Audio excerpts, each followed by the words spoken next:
tener un carácter intachable, un testimonio bastante bueno ante los hermanos y también ante el mundo. Entonces, cuando falla en esas cosas, obviamente no debería seguir siendo anciano. No es un título, no es una posición, no es un puesto, es un trabajo, es un privilegio que Dios da, pero uno necesita cuidarlo mucho. La otra cosa que podemos ver en 1 Timoteo y muchas partes más es que cada asamblea necesita de varios ancianos. Siempre hay una pluralidad, bíblicamente hablando, de ancianos. No hay, como sabemos bien, no hay un pastor humano, uno solo en la asamblea. Estoy desviándome un poquito, pero como me dieron amplio tiempo, voy a seguir. Cuando pensamos en diferentes palabras, encontramos ancianos, encontramos obispos, encontramos pastores. Los obispos son los que sobreven, están ahí al tanto de la grey.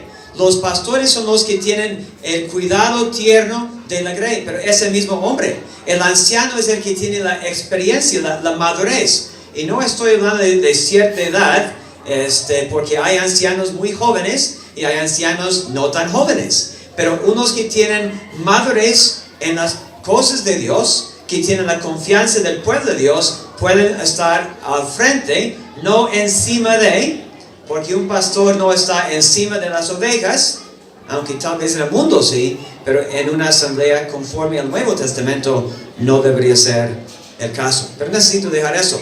El tercer caso que vimos es el hermano ocioso, allá en Tesalonicenses, tanto la primera carta como la segunda carta también. Y es un caso también de disciplina interna, donde la persona tiene que ser señalada y también reprendida, porque no quiere andar ordenadamente. Y ahí realmente está hablando Pablo de personas que tenían la capacidad de trabajar, a ganar el pan, pero no quisieron. Y en vez de hacer eso, estaban entremetiéndose con todos los demás, aprovechando de la bondad de otros. Y dice Pablo, eso tiene que ser parado. Número 4.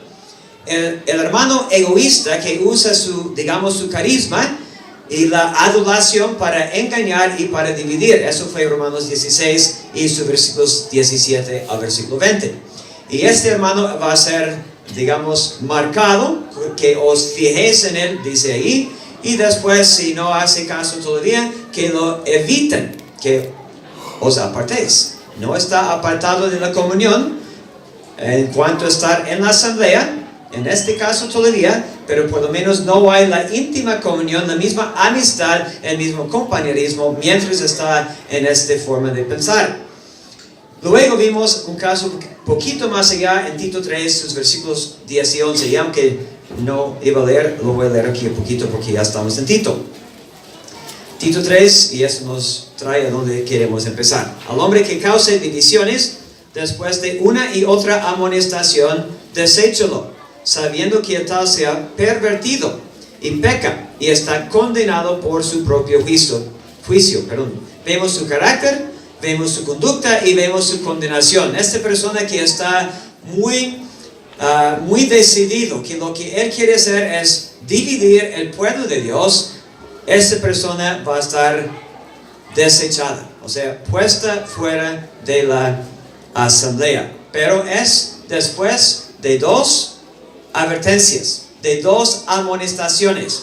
Le da la oportunidad y otra oportunidad, y si no hay algún remedio, obvio, esta persona tiene que ser puesta fuera de la asamblea. Ahora, aquí estamos en Tito 1. Ahora sí. Yo no quiero que se vayan llamándome a mí como mi hermano Isaac dice, hablador. Pero si dicen eso, lo aguanto. Tito 1, versículo 11, versículo 10. Porque aún hay muchos contumaces habladores de vanidades e engañadores, mayormente los de la circuncisión, a los cuales es preciso tapar la boca, que trastornan casas enteras, enseñando por ganancia deshonesta lo que no conviene. Dice 13, este testimonio es verdadero, por tanto repréndelos duramente para que sean sanos en la fe. Aquí encontramos el caso de un falso maestro, alguien que está enseñando falsamente, equivocadamente dentro de la iglesia local. Y eso se va a explicar un poquito más cuando Pablo escribe a Timoteo. Entonces venga conmigo a 1 de Timoteo 1 y su versículo 20. Versículo 19. Y les voy a esperar un poquito para que busquen, pero no mucho tiempo porque tenemos que seguir avanzando. Manteniendo la fe y buena conciencia, desechando la cual naufragaron en cuanto a la fe algunos, de los cuales son Himeneo y Alejandro, a quienes entregué a Satanás para que aprendan a no blasfemar. Ahora sabemos bien lo que fue su error, porque Pablo lo describe allá en la segunda carta y su capítulo 2, que no vamos a leer, pero dice: se desviaron de la verdad porque estaban diciendo que la resurrección ya se había efectuado. No la resurrección de Cristo, sino de los creyentes. Entonces estaban enseñando algo, alguien intentó corregirlos y decidieron seguir con su error. Ahora, hay una diferencia entre un hermano que se levanta y da una enseñanza, da una predicación y comete un error. Y un hermano que tiene más experiencia, más conocimiento, los ancianos tal vez vienen y platican con este hermano y le corrigen, el hermano lo acepta, excelente. Pero si está terco en su enseñanza, eso es lo que aplica. Ahora, tenemos que entender que lo que Pablo está diciendo aquí tiene que ver con la doctrina. Y si puedo tomar otra pequeña desviación, pero antes de eso notamos que hay la interna, o sea, corrección en privado, si el hermano está equivocado, pero si sigue, hay la necesidad de disciplina externa. Es desechado, es puesta fuera de la asamblea tal persona. Bueno, doctrina. En la Biblia encontramos preceptos. Preceptos son mandamientos que tenemos que obedecer. Por ejemplo, hacer esto en memoria de mí. Eso es un precepto, un mandamiento. Hay principios también en la palabra de Dios. Principios como la santidad que conviene a la casa de Dios. Es un principio. No es un mandamiento así, pero es un principio. Después de eso encontramos que hay prácticas. Y ahí es donde a veces hay algo de dificultad, hay algo de confusión. Porque yo he viajado un poquito. Creo que he visitado, estaba contando esta mañana, creo que he visitado asambleas en 8 países en este mundo. Unos más al norte, otros más al sur y otros cruzando las aguas. Entonces he visitado varias partes y he observado muchas costumbres diferentes. Me he sentado con hermanos en diferentes partes para partir el pan. Y no voy a nombrar los países, pero muchas partes diferentes y costumbres diferentes. Entonces, por ejemplo, no quiero que nadie tome nada que estoy diciendo como crítica, nomás estoy mencionando algunas cosas. Y no estoy aquí para ofender ni para cambiar nada. Pero, por ejemplo, he estado en partes donde si uno llegara sin su corbata, no podría partir el pan. Es su práctica, es su costumbre. ¿Okay? He llegado a otras partes donde los hermanos no usan saco. He partido el pan felizmente con ellos también, porque el saco no es doctrina, el saco es una costumbre. Luego podemos pensar en el color de velo. Yo veo aquí primeramente blanco, pero veo otros colores también. Bueno, esas son costumbres. En otras partes del mundo las hermanas no usan velos, usan sombreros. Está bien, no se preocupen, ¿sí? Se tapan la cabeza, ¿sí? Pero con sombreros, no con velos. Son costumbres. Están obedeciendo el precepto, están mostrando su entendimiento del principio que la casa de Dios es un lugar de santidad, pero la forma en que la llevan a cabo es un poquito diferente. Entonces, prácticas no deberían dividir el pueblo de Dios. Y prácticas no son la causa por la cual una persona debería ser puesta fuera de la asamblea, al menos que la práctica va totalmente en contra de algo que está claramente escrito en la palabra de Dios. Entonces sí, pero si no, no. Si está enseñando, por ejemplo, que Cristo no resucitó, este hermano no puede seguir allá en la asamblea, ¿okay? Pero si él se levanta y dice: a mí me gusta poner mi corbata, y si tú no, estás mal, bueno, allá él. Esa es su convicción, adelante, pon la corbata las 24 horas si quieres y cuélgate de donde sea, está muy bien. A mí me encanta usar mi corbata, tengo muchas corbatas, demasiadas corbatas. Bueno, entonces, preceptos, principios y prácticas. Y aquí estamos viendo, en este caso, en Tito 1, que por ser falso maestro, tenía que ser puesta la persona fuera de la asamblea. Pero antes de eso, vemos allá la otra cosa. Dice aquí en Tito 1 que tapen la boca. Eso no significa que la persona está fuera de la asamblea.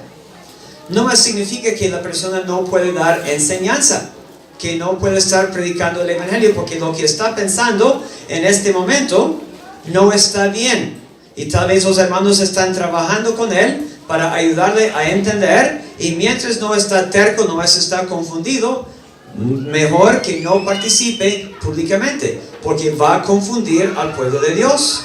Y la tribuna no es el lugar para confundir al pueblo de Dios. Es el lugar para enseñar, para exhortar, pero todo conforme a lo que venimos viendo aquí en la palabra de Dios. Bueno, voy a seguir con una práctica más o dos. O si quiere una costumbre más o dos. En algunas partes del mundo, cuando cantan, se ponen de pie. No en cada canto, pero de vez en cuando. Usted sabe que cantando de pie se oye mucho mejor, porque los pulmones se pueden extender. No digo que tienen que hacerlo, nomás digo que en muchas partes es lo que hacen. No cada himno de adoración, pero de vez en cuando sí.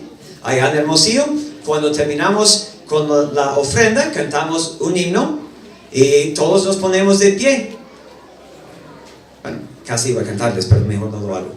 Pero nos ponemos de pie y cantamos, bien bonito. Allá en Hermosillo, por ejemplo, y no digo que en Hermosillo hacemos todo bien, no digo eso tampoco, no me toma mal.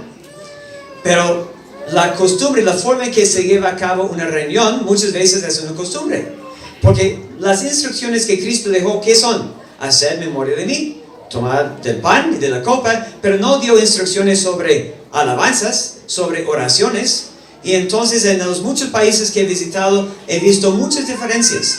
Y les voy a contar nomás allá en Hermosillo, cuando tuvimos nuestra conferencia el mes pasado, empezamos con un himno, o como llaman aquí, alabanza, los llamamos himnos, es lo mismo exactamente. Cantamos un himno, después adoraron como 4 o 5 hermanos, de 2-3 minutos, cantamos otro himno, y después había otros 5 o 6 hermanos, y antes de las 10:50, empezamos a las 10. La hora del culto no es una regla, es algo flexible. Empezamos a las 10, a las 10:50, ya habían participado 12 hermanos en adoración. ¡Qué bonito! Eso es la práctica del sacerdocio de todo creyente. Obviamente no de todos, pero de varios. Entonces a las 10:50 alguien se levantó para dar gracias por el pan, se pasó la copa, y así seguimos, con una palabra corta al final. Entonces costumbres o prácticas pueden diferir y no deberían causar fricción ni tampoco división. Pero tenemos que ser sabios en discernir qué es una doctrina y qué es mi gusto, qué es una doctrina y qué es mi preferencia, o qué es la práctica y qué es la doctrina. Y cuando vemos esta diferencia, nos es de mucha ayuda. Y les mencionar 2, ahí va la otra. Si usted llega el año que viene y están invitados, no tenemos lugar para todos, entonces vayan algunos, está bien, porque tenemos un local amplio, pero no tan amplio. Caben como 180 personas nomás. Pero si usted va a la conferencia allá en Hermosillo, va a ver que los niños están sentados en cada reunión con sus papás. En toda reunión, menos la cena del Señor. Si son grandes y están ahí de suficiente edad, se sientan atrás, boca así, puro silencio. Ahora no estoy criticando, ¿okay? No me tomo mal. Pero la costumbre que yo he visto en mi parte de Canadá, como yo fui criado, niños con sus papás en las reuniones, bien calladitos, y cuando llegue la cena del Señor, saben que bien calladitos, ahí sentados detrás también. Son costumbres, ¿ok? Bueno, eso voy a dejar. Número 7. Bueno, no puedo dejarlo todavía, disculpen. Número 6 todavía. Cuando pensamos en la importancia de la enseñanza, y lo que Pablo está diciendo aquí a Tito, que tape la boca, la tribuna está bajo la responsabilidad de los ancianos de la asamblea. Ellos son responsables por lo que sale de esta tribuna. Ellos son. ¿Sí? Y entonces si hay enseñanza que no va, ¿qué debería ser la anciandad? Tapar la boca. Decir, eso no conviene. Yo he estado en conferencias. Me acuerdo bien de una conferencia en Canadá. Un hermano se levantó y empezó a decir cosas que no van. Y un hermano anciano, con puro pelo blanco. Hay ancianos que no tienen pelo. Hay ancianos que no tienen pelo blanco. Pero este anciano tenía pelo blanco. Y él se paró y dijo, hermano, no sabes lo que estás diciendo, mejor te sientas. Y lo hizo. Se sentó. Y eso yo sé que ha pasado en muchas partes. Porque ese lugar se debería aprovechar a lo máximo. Número 7. Mateo 18. Y eso vamos a pasar rapidito porque queremos llegar al número 8. Mateo 18.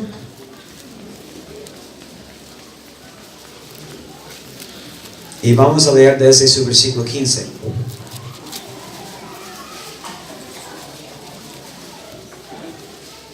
Por tanto, si tu hermano peca contra ti, ve y repréndele, estando tú y él solos. Si te oyere, has ganado a tu hermano. Mas si no te oyere, toma aún contigo a uno o dos, para que en boca de 2 o 3 testigos conste toda palabra. Si no los oyere a ellos, dilo a la iglesia. Y si no oyere a la iglesia, tenle por gentil y publicano. Ahora, ¿dónde estarían sentados los gentiles y publicanos? Bueno, no dentro de la congregación, sino afuera. Ahora, cuando él dice aquí, si tu hermano peca contra ti, la palabra clave es peca, ¿ok? Porque muchas veces tomamos ofensa por cosas que realmente son muy nadas, no son nada, ¿sí? Que el hermano no me dio una sonrisa suficiente grande, usualmente es así, y hoy no soy así, ¿sí? Entonces, y nos ofendemos, así no va. De eso no está hablando aquí. Está hablando aquí de algo mucho más grave que la falta de un saludo, de una sonrisa bastante amplia en la cara, ¿okay? Mostrando todos sus dientes hasta ahí atrás. Porque si nos ofendemos por cosas así, estamos en malas condiciones, la verdad. Pero aquí es algo más grave, más grande, y hay un pecado. Pero más grave que eso es la actitud del hermano. No tanto su pecado tal vez, pero el hecho que él no quiere ver su maldad ante otro hermano. Y este hermano que pecó contra mí, por ejemplo, yo voy con él y hablo con él, yo intento arreglar la cosa y él no quiere. Entonces, ¿qué voy a hacer? Bueno, agarro mi teléfono y uso mi grupo de WhatsApp y digo a todo el mundo lo que me hizo. No. Lleva a 2 o 3. No es para compartir con medio mundo. Desafortunadamente muchas veces lo que pasa es cuando hay algo entre 2 hermanos, se hace muy grande. Se podría resolver en forma muy sencilla, hablando los 2, o tal vez llevando 2 o 3 más. Pero en vez de hacer eso, se va extendiendo y toda la asamblea sabe lo que está pasando antes de intentar tratar el asunto. Está mal. Aquí vemos precisamente lo que son los pasos para ver reconciliación entre hermanos donde ha habido un pecado. No otra vez una ofensa menor, pero un pecado. Y usted puede pensar y orar que eso no suceda en la asamblea o en su vida donde usted está. Pero si rehúsa oír a los 2 o 3, entonces la iglesia tiene que saber. Y si persiste y dice, no, yo estoy bien, otra vez es más su actitud mala que está siendo juzgada aquí. Que se siente tan orgulloso, no está mal, no se siente que él tiene la culpa. Y entonces él va a ser tenido por gentil y publicano, puesto fuera de la asamblea. Ahora venga conmigo a 1 Corintios 5. 1 Corintios 5, donde intenté llegar el día viernes, pero obviamente estamos atrasados.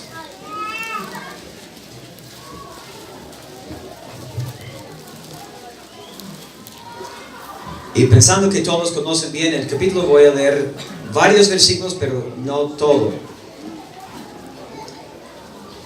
De cierto se oye que hay entre vosotros fornicación, y tal fornicación que ni aun se nombra entre los gentiles, tanto que alguno tiene la mujer de su padre. Y vosotros estáis envanecidos. ¿No deberíais más bien haberos lamentado, para que fuese quitado de en medio de vosotros el que cometió tal acción? Pausa número 1. Mencioné, no en este mensaje que di el viernes, no creo que fue, pero en otro mensaje, hay que tener mucho cuidado con nuestros términos que usamos y quedarnos con lo que la Biblia dice y usar palabras que la Biblia usa en cuanto a este tema tan delicado. Y lo que dice aquí, fíjese otra vez, para que fuese quitado de en medio de vosotros el que cometió tal acción. Repito, no vine aquí para criticar, no estoy criticando, pero yo no he leído en mi Biblia, si está y no lo he visto, usted puede mostrarme después. Pero ser cortado de la comunión, yo no veo esta frase en la Biblia para nada. ¿Okay? No la veo. Entonces usemos palabras bíblicas. Y la palabra bíblica aquí es que fuese quitado. Versículo 3. Ciertamente yo como ausente en cuerpo, pero presente en espíritu, yo como presente he juzgado al que tal cosa ha hecho. En el nombre de nuestro Señor Jesucristo, reunidos vosotros y mi espíritu, con el poder de nuestro Señor Jesucristo, y voy a tomar otra pausa, porque si no, no regreso. Reunidos vosotros. Entonces, hay una reunión necesaria para la asamblea que se llama la reunión de disciplina. Eso no ha de ser un anuncio al final de una conferencia o al final de la cena del Señor que tal hermano ha caído en tal pecado y está siendo quitado de esta asamblea. No es el momento indicado. Mucho mejor es reunir a los hermanos en una reunión especial, solamente los hermanos y hermanas en la comunión de la iglesia local, para hacer lo que está diciendo Pablo aquí. Porque no es para información en el público, es para la iglesia.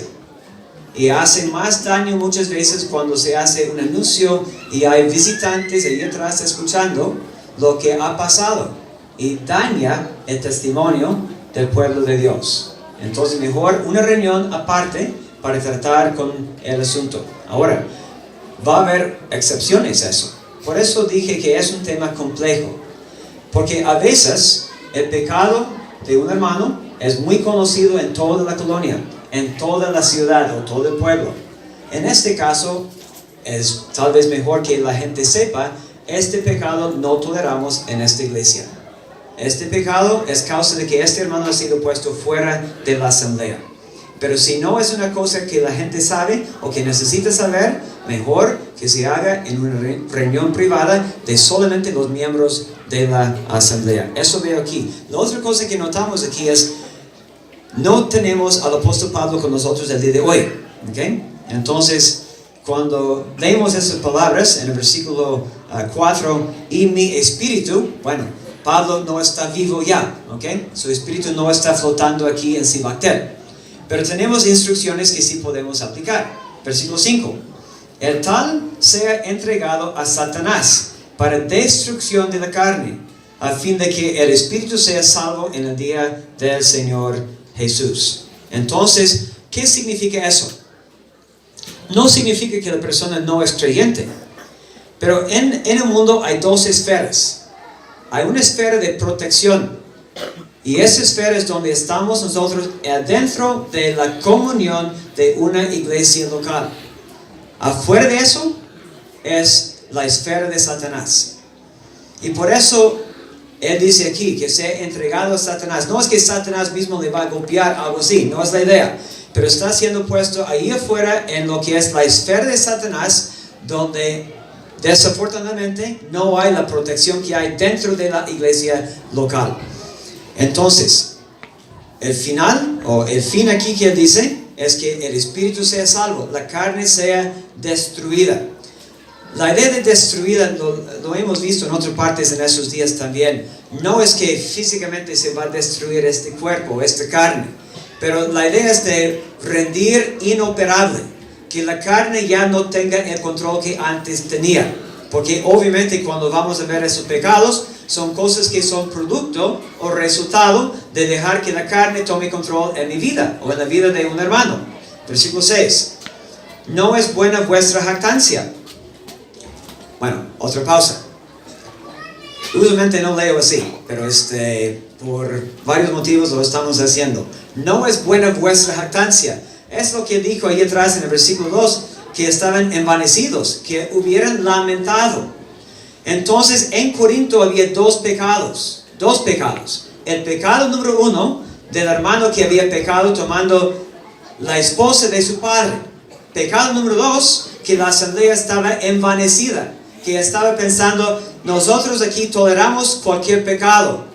Y este pecado que estaba cometiéndose en este entonces era un pecado que ni se nombraba ni era aceptable en el mundo. Y los cristianos estaban diciendo, nosotros sí toleramos lo que sea, porque mostramos gracia. Dice Pablo, no pueden tolerar el pecado. Y es lo que él está diciendo aquí, la jactancia no del que había pecado, la jactancia de la asamblea. Versículo 6, siguiente parte. ¿No sabéis que un poco de levadura leuda toda la masa? Eso entendemos bien. Bueno, tal vez las hermanas entiendan más que los varones, ¿sí? Pero la verdad es que un poco de levadura leuda toda la masa. Yo a veces soy encargado de comprar la levadura. Y uno compra más un paquetito y se hace varios panecitos o varios panesotes con un paquetito de levadura. Entonces es lo que pasa. Aquí está pensando en la jactancia.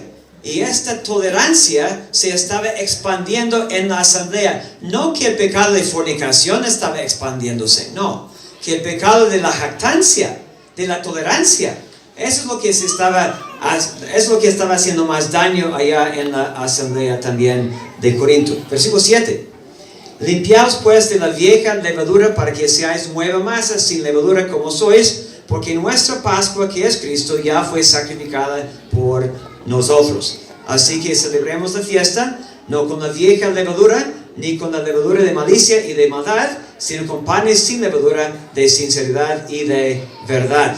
Entonces, él dice, esta levadura de aceptar el pecado, tiene que ser quitado de entre ustedes, de entre los corintios allá en aquel entonces. Porque iba afectando a todos. Y si toleraban este pecado, ¿cuál pecado no iban a tolerar?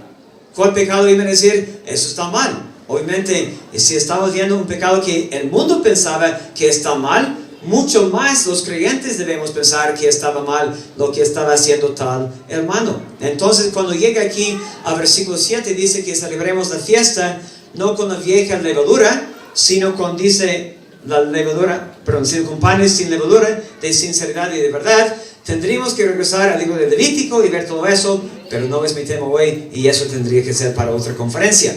Pero no está hablando de este pan que está aquí por este lado, ¿ok? No está hablando de eso.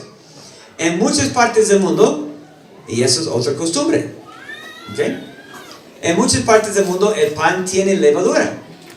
En muchas partes del mundo la copa contiene vino, no jugo de uva o soda de uva, no sé qué fue, vi burbujas yo creo. Pero en muchas partes hay diferencia. ¿Por qué hay?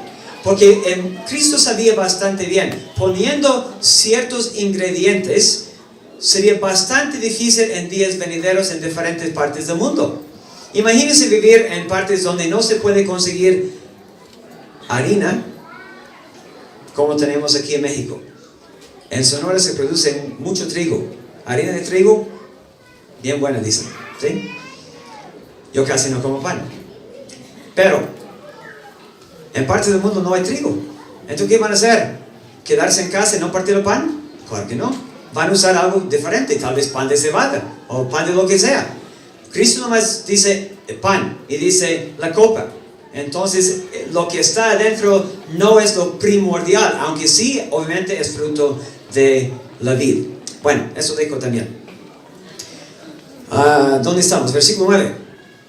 Habían dicho que no iba a leer todo, parece ser que vamos a leer todo. Os he escrito por carta que no os juntéis con los fornicarios, No absolutamente con los fornicarios de este mundo, o con los avaros, o con los ladrones, o con los idólatras, pues en tal caso os sería necesario salir del mundo. Entonces aquí está diciendo, no se pueden juntar, y vamos a ver eso en más detalle en un momento, pero no se pueden juntar con fornicarios que profesen ser creyentes en la iglesia, es lo que está diciendo. Porque obviamente si voy a ir al trabajo, hay personas seguramente, probablemente, que están cometiendo fornicación, o que tal vez están cometiendo otro pecado. No está diciendo Pablo aquí que no podemos platicar con esas personas, pero si profesa ser creyente, si está adentro de la iglesia local, necesito yo ver que no puedo juntarme con tal persona.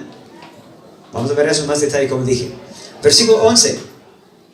Más bien os escribí que no os juntéis con ninguno que llamándose hermano fuere fornicario, o avaro, o idólatra, o maldiciente, o borracho, o ladrón. Con el tal ni aún comáis. Porque ¿qué razón tendría yo para juzgar a los que están fuera? ¿No juzgáis vosotros a los que están dentro?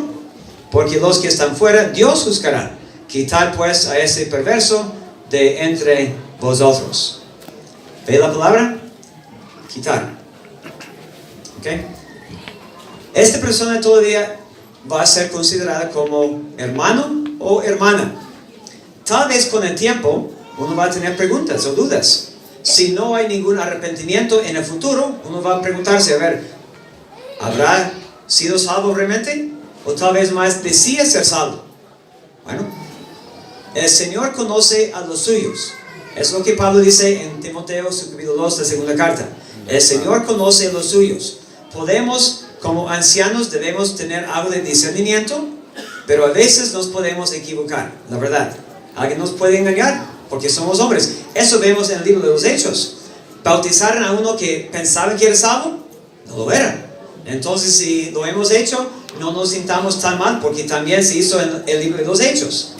Pero regresando aquí, ¿cuáles son los pecados o los motivos? Bueno, fornicación, avaricia, extorsión, idolatría, maledicencia, borrachera. Y usted dice, ¿dónde viste eso de extorsión? Bueno, dice aquí en el versículo número 10, los ladrones. La idea es de extorsionar. México es un buen país para experimentar eso, ¿no? Me llaman cada rato. Yo no acepto llamadas, nomás para que sepan, de números que no conozco. Entonces, si usted me habla y no contesto, a lo mejor es porque no reconozco el número. Especialmente si viene de 55, la de México, o de 81, la de Monterrey, no acepto llamadas. De 962, sí. 967, también yo creo, ¿sí? Pero aparte de eso, yo soy muy cuidadoso en aceptar llamadas de números no conocidos, porque hay mucha extorsión. Entonces, eso es